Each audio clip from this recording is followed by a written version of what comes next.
یہ حدیث ہمارا اینٹیڈوٹ ہے. سب لوگ جہاں پر بیٹھے ہوئے ہیں یہ ان کا اینٹیڈوٹ ہے آج کے دور میں. اگر آپ نے دین پریکٹس کرنا ہے so this is the way. There will come a time when a man will be given the choice between being labeled incompetent and committing immorality. Whoever lives until that time should choose incompetence over immorality. ایک time آئے گا کہ تمہیں amoral ہونا اور incompetent ہونا اس میں choice دی جائے گی. کیا مطلب ہے؟ آج آپ دیکھ لیں جو بندہ دین پہ چلتا ہے اس کو کیا کہا جاتا ہے؟ انکمپیٹنٹ ہے، یہ بیکورڈ ہے، یہ جاہل ہے، اس کو کچھ نہیں پتا، یہ دنیا سے کٹ آف ہے، یہ ملا ہے، یہ ٹیررسٹ ہے، ان کو کچھ سوچنا سمجھنا نہیں آتا، ان کو بات کرنی نہیں آتی، ان میں انٹیلیجنس کوئی نہیں ہے. سو رسول اللہ صلی اللہ علیہ وسلم سیڈ کہ یہ تانے سن لینا، یہ تانے برداشت کر لینا، لیکن دوسری لائف سٹائل کی طرف مت جانا. یہ ہمارے نبی کی نصیحت ہے. اور آج ایسا ہوتا ہے when we go to universities ہمیں وہاں تانے سننے پڑتے ہیں. جو سسٹرز حجاب شروع کرتی ہیں ان کو تانا سننا پڑتا ہے. فیملی کا الگ سے، استاد کا الگ سے، طرح طرح کی نظروں سے دیکھا جاتا ہے، اسے جج کیا جاتا ہے. اور جو لڑکا داڑھی رکھنے کی کوشش کرے، نمازیں پڑھنے کی کوشش کرے، موریلٹی کی بات کرنے کی کوشش کرے اپنی کلاس روم میں، داڑھی تو الگ لیول ہے نا، وہ تو لیول ہی بہت ہائی ہے، سمپل موریلٹی کی بات کرنے کی کوشش کرے کہ یار یہ چیز غلط ہے، دین سی کہ اس کے ساتھ کیا ہوگا، اس کے دوست اس کا کیا حشر کریں گے، اس کو کس کس طرح کے القابات سے جو ہے بلائیں گے. سو دی ایڈوائس آف رسول اللہ صلی اللہ علیہ وسلم جو کہ سب سے زیادہ سنسیئر ترین انسان تھے ہمارے ساتھ، ان کی ایڈوائس یہ ہے کہ choose being called incompetent but do not choose the way of امورالٹی.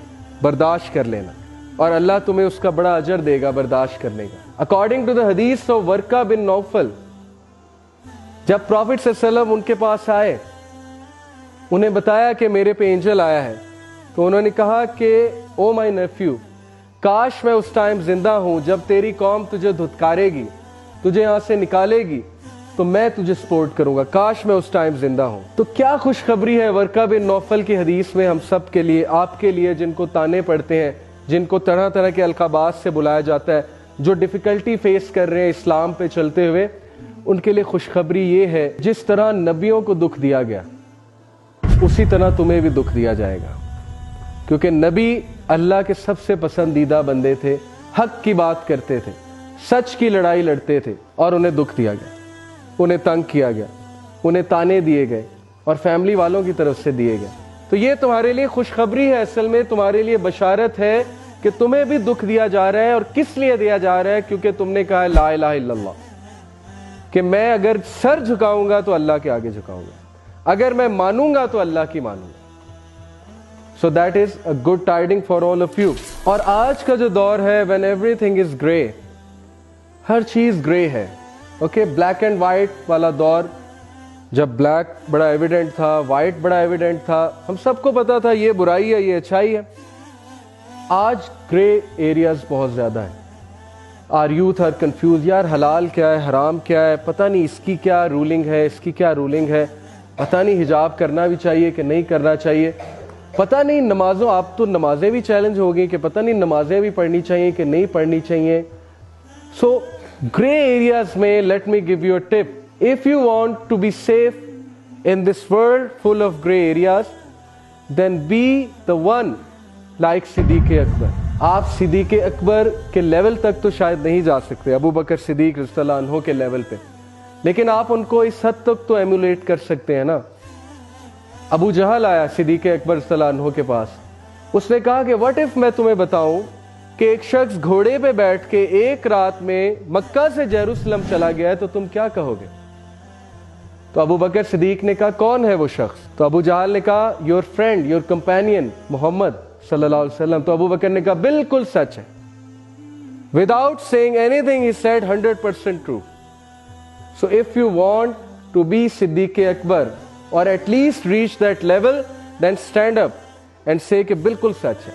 سمجھ آئے یا نہ آئے، میرے نبی کی حدیث آ گئی، قرآن کی آیت آ گئی، میں گواہی دیتا ہوں. I will stand, I will support it, I will protect it, I will actually argue کہ یہ بالکل سچ بات ہے، بالکل حق بات ہے. اور یاد رکھیں کہ ایسے لوگ، سورہ یاسین میں ایک ایسے شخص کا تذکرہ ہے جس نے کچھ نہیں کیا، all he said was